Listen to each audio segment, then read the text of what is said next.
Hello everyone, welcome to today's video. So a few days ago I had to pull the furnace out of my camper because the fan on the furnace basically self-destructed. And during that time I was not home.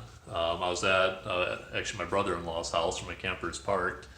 So I didn't have my garage with my tools and all the things that make doing different jobs like that easy. But I did have my travel toolbox with me. So while I was there, I made a little video, or part of that video was going through the toolbox and kind of showing you all the different things that I keep with me, take with me when I go out places, because I just don't know what I'm going to encounter. Actually, that same weekend, I helped one of my friends fix the furnace in his basement, and I had the tools for it because I kept my toolbox in my truck. The weekend before that, I helped my brother-in-law convert his dryer from natural gas to propane. He bought it used and it needed to be converted, and guess what? I had the tools. So I wanted to share with you the tools that I take with me, and my toolbox is pretty big for a travel toolbox, but it has everything that I need for doing different jobs.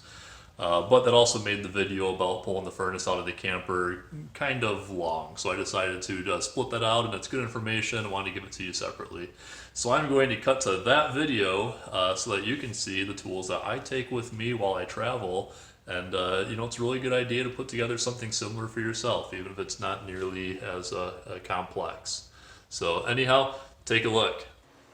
Well, before I get started pulling this furnace apart here, I wanted to talk to you for a minute about having the right tools with you and ready and available. And it's something that I always try to do is be prepared when I go places. It's easy when I'm at my house and something breaks, to have tools in my garage and be able to take things apart and fix things, but I'm not always home. Today I'm not home. I'm at my camper. And but I have tools with me. I wasn't expecting to work on my furnace here. I was hoping not to need to work on anything while I'm out here. But sometimes things come up, and it's good to be prepared. So what I always carry with me when I go places is a toolbox.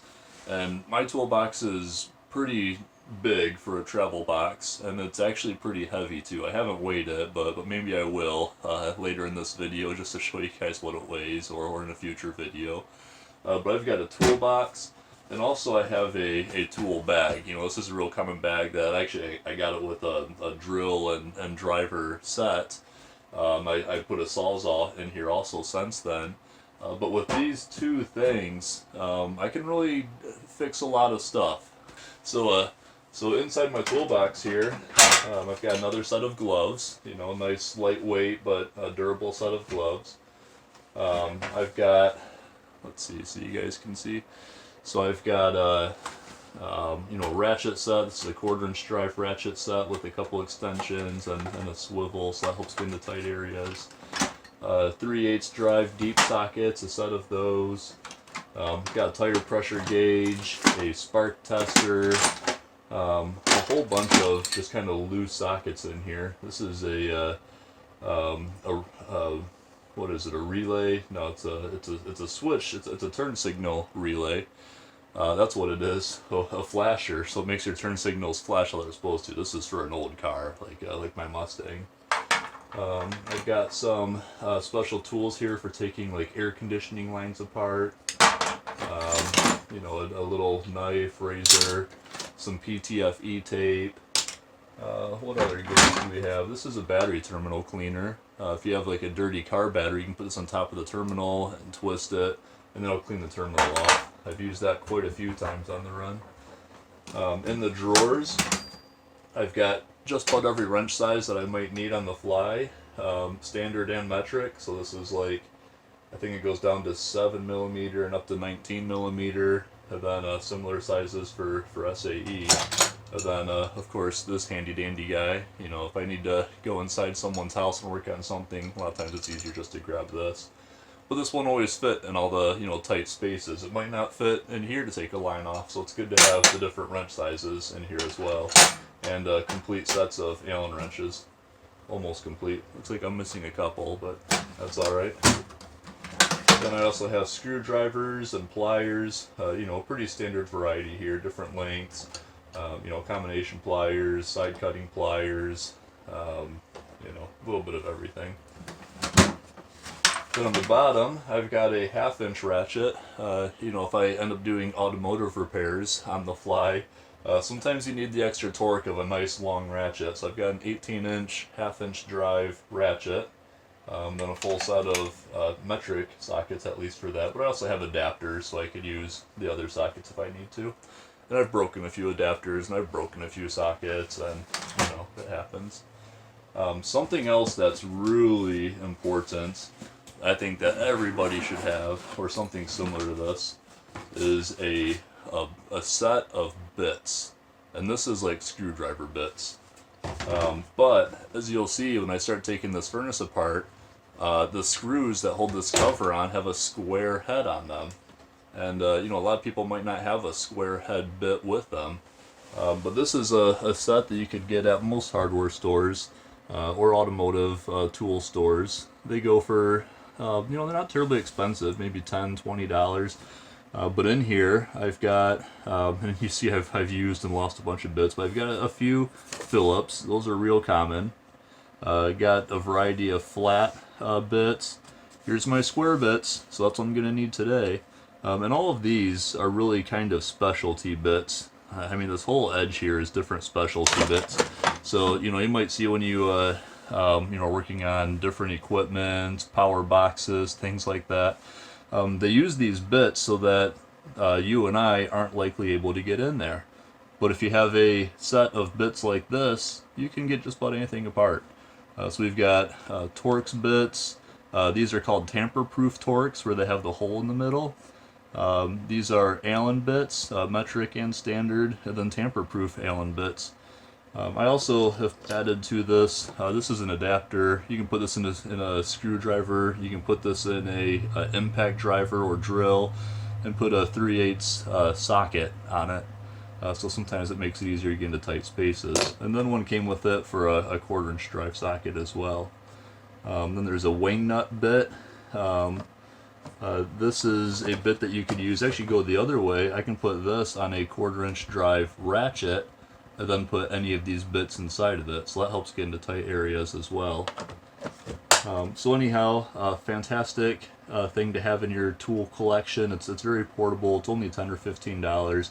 And this is going to get you out of a lot of binds on the fly. Also, in my tool set here, I've got this is an impact driver.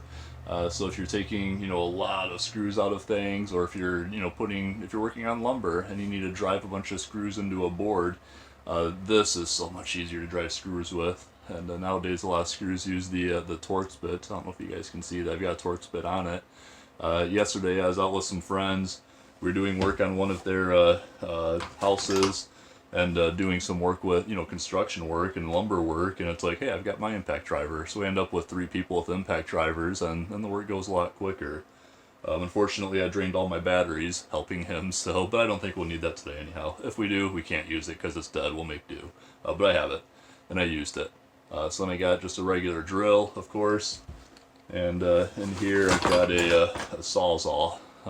You never know when you're going to need a Sawzall for things, and I've actually used this on the run quite a few times. So then inside here I just got some, you know, saw blades, extra battery, although that was used up yesterday, another wrench. Usually I guess I forgot it this time. Usually I'd have a box of drill bits in here too. But, you know, I guess I can't remember everything, so I don't have drill bits today. I'll put that back in there when I get home. So anyhow, real comprehensive tool set. You know, in the trunk of a car, it takes up a lot of room. In my truck, it's really, you know, it's not bad in a truck. But on the fly, having tools with you makes such a big difference. And you know, there's a lot to be said even about the tool kits. You know, the plastic molded boxes that have a wrench set in them, and some ratchets and some screwdrivers, and you know, a lot of the basics. And for most jobs you're going to run into, if you have the basics, you can probably get through it. And if you run into a job where you know, you have one of those tool sets and you're missing something that you need, buy it. Maybe get a bigger box, maybe not as big as my box, but get a travel box and start, you know, building that. And you'd be surprised, 3 months, 6 months, 12 months later, after you run into a few jobs and, buy a new tool here and there, all of a sudden you could have a pretty comprehensive travel toolkit. So anyhow, that's my kit. I'm glad that I have it today. I don't know what I'm going to need from it, but I'm pretty confident that whatever I need, it's going to be in this set. Well, I hope that you found that video to be useful and get a glimpse of the toolkit that I take with me while I go places. The basics really are that if you have a set of pliers, a decent set of wrenches, or a good, adjustable wrench, the basics for a ratchet and socket, some screwdrivers, a set of bits, you can really do a lot with that, especially when it comes to the unexpected. You can't fix everything while you're out places, but by having those basics, you can really fix a lot of different things. So hope that you found that helpful. Please subscribe to my channel, comment on it, especially if there's something that you found helpful or that you want to know. I'm always interested in seeing your comments. I do try to respond to a lot of them. And in a couple of days here, you'll be able to see me put that furnace back together and get it back in the camper and hopefully have it work. So thank you for watching. Until next time.